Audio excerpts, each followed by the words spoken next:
there's one thing I've learned in my life, never underestimate him. If he gets into something, he's going to do well. He's going to do it right. You know, unlike a lot of the other candidates, you know, they win by one vote and they say everyone else should drop out. Everyone else should drop out. You know, so if Ted Cruz can't, you know, comes in a distant third in New York State, maybe he should think about doing the same thing, Sean. I think the New York values comment certainly, and our exit polls showed this, that it certainly had an impact on people.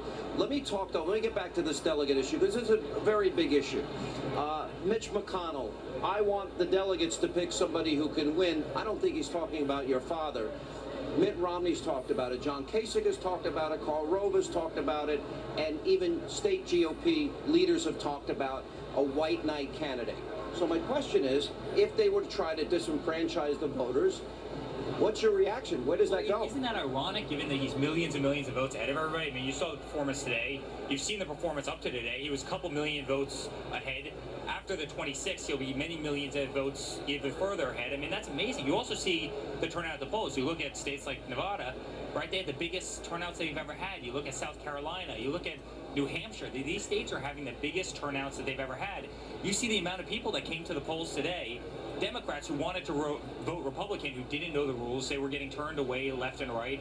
You see in Pennsylvania, quite frankly, how many people registered. There were Democrats who registered as Republicans very early. It was almost 100,000. That happened. Number, Sean. Why turn those people away? I don't get it. I mean, he's growing the base. You destroy the party. Growing the party, and it's an amazing thing. You know, all right, so the number is 1237. We still have a lot of contests to go. If your dad, if it turns out he gets anywhere, I would argue between 85 and the 95 delegates, which it appears he's on track to tonight, that gives him an almost 300 delegate lead. Heading into states, Connecticut, he's up 20. He's up 20 in Pennsylvania, up 20 in Maryland. Delaware, Rhode Island both seem to be going in his favor. Yep. So now he's going to get a lot of momentum coming out of here. If he fell 37 short in the delegate count and they try to steal it, what happens? Oh, I think you destroy the party. I mean, why go through this process if that's going to happen, Sean?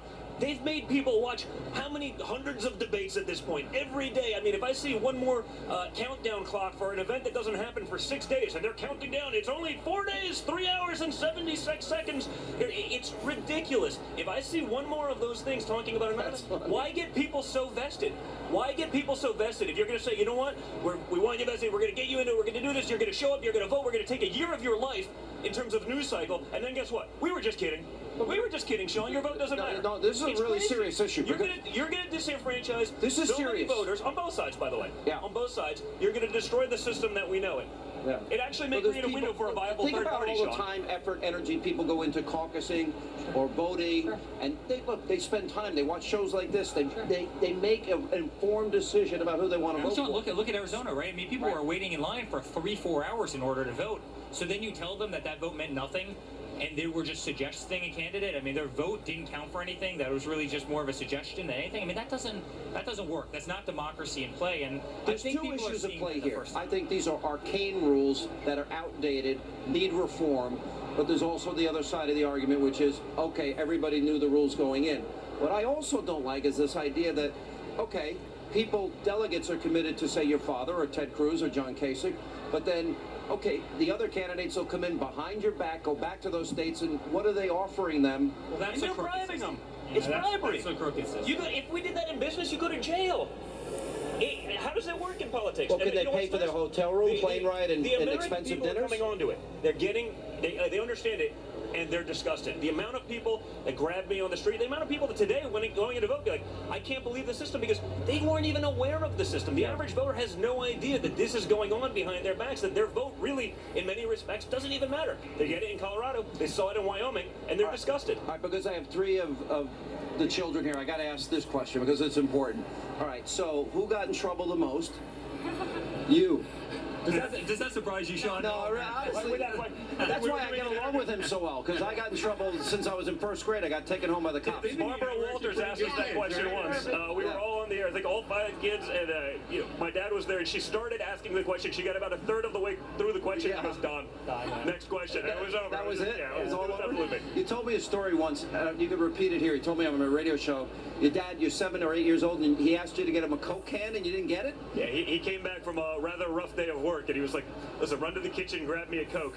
And I said, I'm not your expletive maid. Oh. I thought I was tough. And I've never seen the man move so fast in my life, Sean. It was like, and my mom caught me at the top of the stairs and just handed me to him. And she was that European, tough disciplinarian, type. And, that was one. I learned never to do that one again. Did you learn from your brother's mistakes? Yeah, I did. No, he definitely took it a little bit more. And you just blame it on him, and they already. But honestly, he was such an amazing father. Yeah. He could not have been a better father. He could not be a better boss to all of us. I mean, sitting in a room here today, I could not be more proud of the man. Yeah. He is so fantastic. And how It's such about a your great night. brothers? Do they treat you well? They treat you the way you should? They better treat me well, or someone's gonna get in trouble. Right? It's more the boyfriends that have to worry. Yeah. They have a lot more fear than Do she they? should. Yeah. Are they tough on your boyfriends? They want to take care of me, so I appreciate it. You appreciate that? All right, well, congratulations. Big night Thank for your you so dad. much. Very nice to meet you, too. Eric, thank you. Thanks, Sean, Appreciate for it. Thanks, everything. Don. Appreciate Sean, it. good to Thank see you.